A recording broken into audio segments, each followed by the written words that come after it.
एक बहुत ही बड़ा, बहुत ही भव्य कार्यक्रम आज आयोजित किया। बाबा साहब अम्बेडकर साहब की मूर्ति का जो यहाँ लगाकर जो बहुत पुण्य का बहुत ही बढ़िया काम किया, उसके लिए मैं बहुत बहुत धन्यवाद देती हूँ कि इन्होंने इतनी बड़ी सोच रखी। क्योंकि हम बाबा रामदेव जी के मंदिर तो बहुत बनाते हैं, लेकिन मूर्ति बाबा साहब की लगाना हमारे शायद विचारों में कम आता है। तो ये काम करके आपने बहुत ही बड़ा काम किया है, मैं आपको वो एक बार फिर से धन्यवाद देती हूँ। मंच में विराजमान आज के धनराज जी, पूरी टीम इनकी, और मंच में विराजमान सभी जो सरपंच गण आए हैं, हमारे समितियों के अध्यक्ष आए हैं, और हमारे सभी संस्थान जो समितियां बनी उनके अध्यक्षगण जो यहाँ विराजमान हैं, उनका भी मैं हृदय से आभार व्यक्त करती हूँ। सभी जो मोतीलाल जी सिकानिया साहब जो बहुत ही बुलंद आवाज में बाबा साहब के समर्थक जगह जगह जाकर अपनी बात रखते हैं, और अरविंद जी जो भी जिन्होंने बाबा साहब के बारे में बताया। और सबसे बड़ी बात है, जिन वक्ताओं ने अपनी बात बाबा साहब के विचारों को मानना और बाबा साहब की मूर्ति लगाना, कि बाबा साहब की मूर्ति तो हमने लगा दी है, लेकिन उनके विचार हर बच्चे तक, हर व्यक्ति तक, हर समाज, हर घर तक पहुंचे, तब तो बात है। अभी मैं सब चीज़ देख रही थी कि अगर यहाँ पे धार्मिक आयोजन होता तो शायद ये पंडाल खाली नहीं होता, भरा हुआ होता।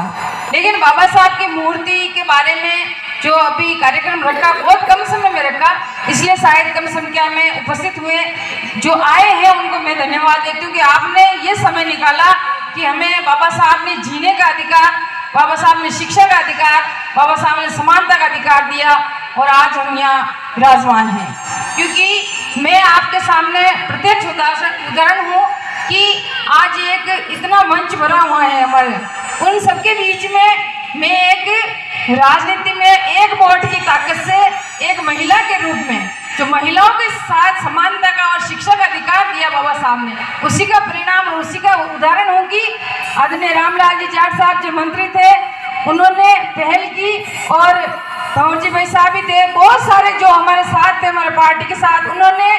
एक महिला को जो मौका, सीट आई, राजनीति में आई। शिक्षा तो आती है, शिक्षा तो हो रही है, पढ़ रहे लिख रहे हैं, लेकिन राजनीति में महिलाओं को आना, क्योंकि सोचते विचारते हैं घर परिवार वाले। जब मेरी भी बात आई तो मेरे परिवार वालों ने भी मना कर दिया कि हमारी बेटी बहू बीएड कर रखी है, एमए कर रखा है, और इनको हम राजनीति में आगे नहीं आने देंगे। लेकिन अगर आप लोगों ने, राजनीतिक वालों ने पहल नहीं की होती, बाबा साहब ने एक वोट का अधिकार नहीं दिया होता, तो शायद मैं उस पद पे, जो जिले का सर्वोच्च पद होता है पंचायती राज में, जिला प्रमुख का, जिसको पता भी नहीं होता है कि जिला प्रमुख क्या होता है, प्रधान क्या होता है, जानकारी नहीं थी उस वक्त जब 2010 में चुनाव हुए। तो उस समय मुझे मौका मिला 5 साल काम करने का पंचायत के विकास के लिए,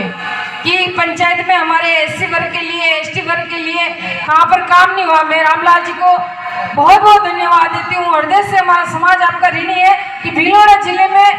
छात्रावास की जगह 4 बीघे निःशुल्क दिलाई हमको, ये बहुत बड़ा काम हुआ है, कनाडा में दिलाई है। और कभी भी किसी भी काम के लिए हमारा समाज का व्यक्ति जाता है तो ये मनाने करते हैं, जो कानूनी तरीके से हो कानूनी तरीके से करते हैं, और दूसरे तरीके से हो तो दूसरे तरीके से भी कराते हैं। सब वक्ताओं ने अपनी बात रखी, लेकिन मैं अपनी बात ये रखना चाहती हूँ कि माताएं बहनें यहाँ विराजमान है, हमारी बहनें यहाँ विराजमान है। शिक्षा आएगी, लेकिन अगर शिक्षा का सही उपयोग नहीं हुआ, संस्कार नहीं आए बच्चों में, तो वो आगे नहीं बढ़ सकते, हमारा परिवार समाज आगे नहीं बढ़ सकता है। तो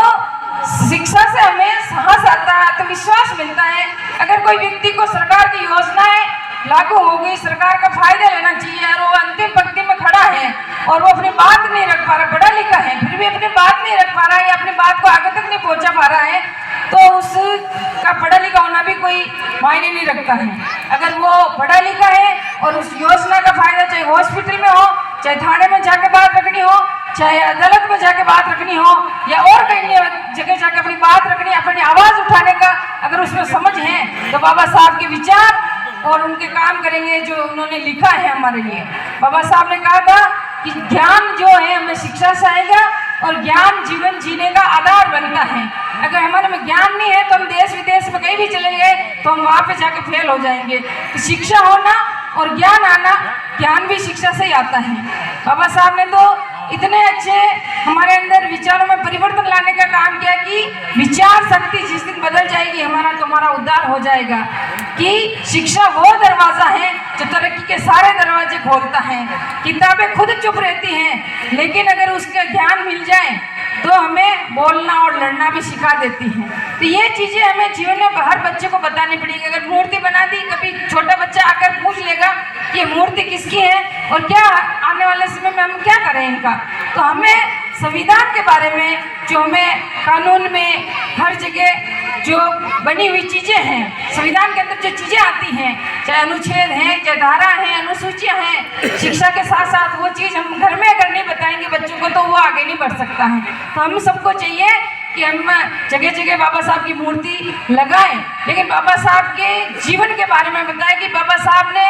कैसे हमारा जीवन परिवर्तन करने के लिए संविधान में हमारे लिए क्या अधिकार दिए, क्या कानून दिए। और महिलाओं के लिए विशेष रूप से मैं तो जहाँ भी जाती हूँ, अगर महिलाएं बहनें मिलती है तो मैं उनको यही बोलती हूँ कि आप सबसे पहले उठ के बाबा साहब को प्रणाम करो कि जो घूंघट में रहती थी। मैं आदरणीय रामलाल जी जाट साहब को धन्यवाद देती हूँ कि जब चुनाव प्रचार में मुझे खड़ा किया गया और मैं जब घूंघट में आई वहाँ पे, तो हमारी संस्कृति है कि भाई हमारे समाज में जो रीति रिवाज है, कुरीतियाँ हैं, बुराइयाँ हैं, उनको भी अगर मिटाना है तो वो शिक्षा से मिट सकता है। तो उन्होंने मुझे अगर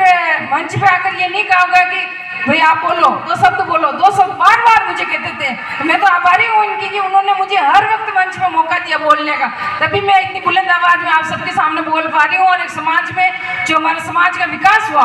समाज के लिए कुछ काम कर पाई। तो आदरणीय रामलाल जी जाट साहब ने हमेशा मुझे मोटिवेट किया कि जब कोई काम समाज का कोई व्यक्ति आए, आपके साली समाज का हो चाहे एसटी का हो, 36